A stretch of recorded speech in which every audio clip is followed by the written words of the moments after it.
Hello everyone, this is Aaron here. I'm back with another gameplay commentary video, and today's going to be on both bioware and Dragon Age veilguard. So pretty much the same thing. If you're not, please like, subscribe to the channel, and let's get into it, shall we? So we have two articles, one from Bounty into Comics and one is from Forbes.com. My usual source will be linked down below, and let's get into it. First one, Forbes. It says that after Uh, Dragon Age the Veilguard layoffs, BioWare has only under 100 employees. So, yeah, apparently, it's not looking good for BioWare. So, let's get into it. Uh, there's no getting around the fact that BioWare is in dire strait at the moment.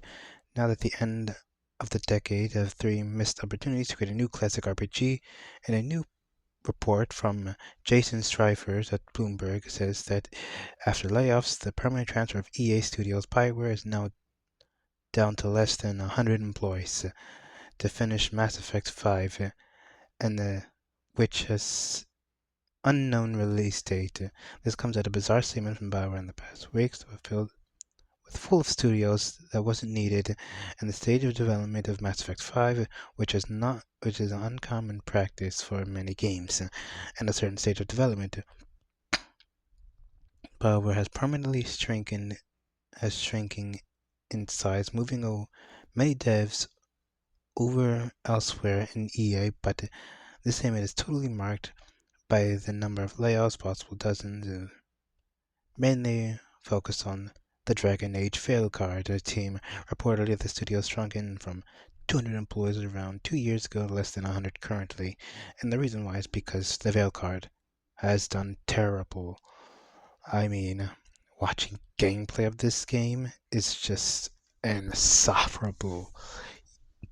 The writing is garbage. The characters in this game is I mean, self inserts everywhere. I mean, I will grant the game does have some decent combat. Combat is actually not bad, but it's awful. You can't even really. There's not that much you could say about this game. The pandering is awful. The article continues. The Vertigo cuts off a decade of Byron on performance with failed new live service IP Anthem and much maimed in Mass Effect Andromeda. It did not match the quality or sales of the original trilogy.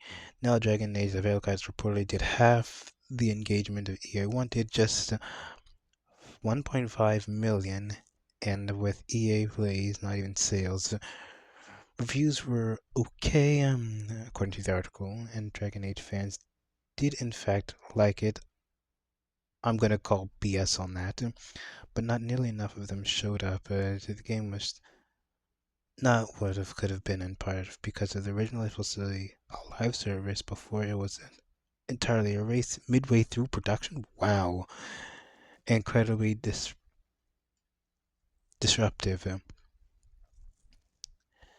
It can less than 100 employees can actually make Mass Effect 5. That depends on, we don't know exactly what phase the production is the game is, and hell, Mass Effect 5 maybe even slated longer. Who knows? Uh, but yeah, this is just ridiculous. Mass Effect 5 head Michelle Gamble promised that the game will stay true to the original Mass Effect game in the past, which would be a contrast to Dragon Age Veilguard. I highly doubt that. They say that they'll be uh, staying to the original, but we know that that's just total BS. The Veilguard changing the aesthetics, the tone of pretty dramatically from previous games. It says that now it's been 13 years since well-liked Mass Effect games ME3, as well as wrongly did not release the year Mass Effect 5 right now, and only bare barriers of the serves that reminded the yes of the game still exists. Yeah, so just talking about this, just really, I mean, think about it.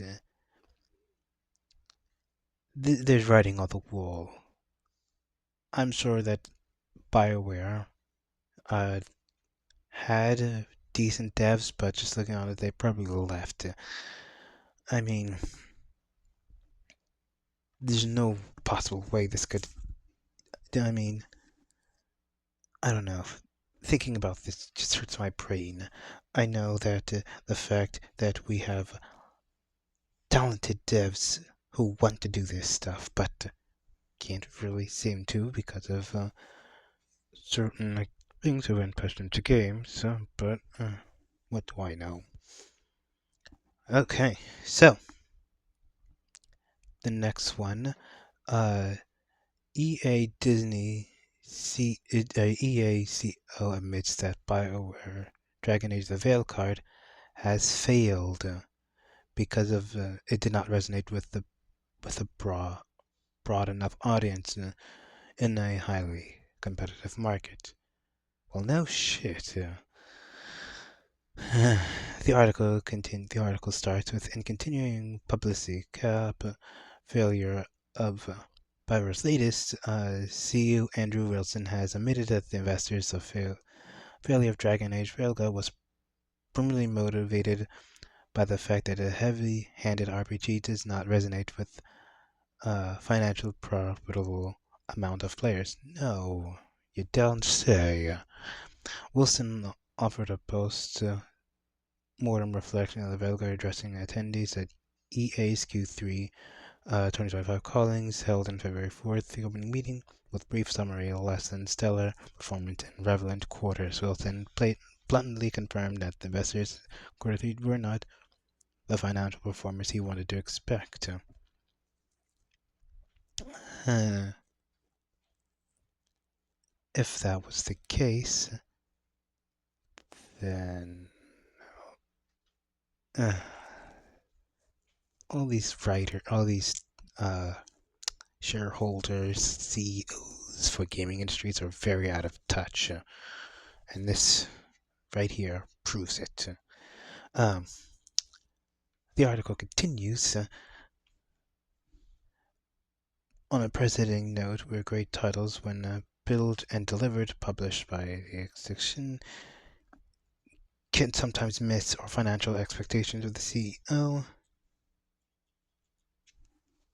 Then explains that his audience then orders to break out and beyond the core audience gains needed to directly connect, involving in demand of players to increasingly seek shared world features and deeper engagement alongside high quality narrative and story building. Mm, I'm trying to remember. Was this the game where a lot of people were getting review codes? Oh wait, no, it was actually that they weren't giving up. They weren't giving review codes to certain people, like Critical Drinker or CP or C. Can't think of the other channel's name, but yeah, Critical Drinker was one of them that he didn't get a review copy for this game. Uh, the article continues that in the end, then affirmed that Dragon Age had a high quality launch. No, it didn't, and well reviewed by critics who played BioWare's and ultimately did not resonate with broad enough audience that was highly competitive market. Following the subsequent review of both quarterly underperformance at EA Sports brand itself with lower than expected engagement, the series was 2025 release and companies offered facing initiatives. Wilson was succeeded by one call by EA CFO Stuart Canfield, who was used at 75 deeper look into the final effort and they stumble. So uh, from there, Carver moved to detail-specific quarterly struggles to enormous titles, live-action service enders, and historical blockbuster storytelling primarily. Okay, I'm gonna just say it out. If these CEOs didn't hire third people to insert their identity politics into the game and actually stuck to writing a decent story, maybe this game wouldn't have fell off a cliff so easily. And no one's going to pay $70 for a AAA title anymore. Why can't these corporos actually get that through their thick skulls? The article continues in a net booking worth 2.2 billion, down 6 years, or 6% year over year. Told investors that Dragon Age Veilguard underperformed highly competitive dynamics. Blah blah blah. Single player RPGs, the market is but softened through the holiday period. We saw a minimal impact in foreign currency conservative trace quarters. Total net worth booking the game was 636 million, down 3% over year. Live service rather than that. From there, Carver moved to detail specifically quarter struggles with numerous titles and live service endeavors, beginning with the look at veilguard historical blockbusters hits primarily over our industry and beloved IP. If you had a if you, I don't think you love this IP. It's been rammed into the ground. Uh, yeah, this has just been total total clusterfuck of a release. Uh, the article continues telling following brief reminder that bioware had contributed to the company's recent and financial forecast, and not to mention that the veilguard threw the rest of the call audience members during presentation Q&A who had noted above and that this wasn't the first time it was spoke. The fact that the previous confirmed EA announced regarding aforementioned lowering of their financial forecast, 1.5 million players during the quarter, down nearly 50% of the company's expectations. Yes. If these games actually done better, maybe this wouldn't have happened. I mean, just think about it. I'm sure there are a lot of games who've released and done way better than this. But, yeah. I'm pretty happy. Well, not happy, but this is only just the beginning. These companies will look back and see that finally inserting your personal politics into games isn't worth saving the company or worth putting money in. It's only a matter of time. But yeah, if you're not, please like, subscribe, and help out the channel. I'll see you next time. And Zyron is out of here. See ya, guys.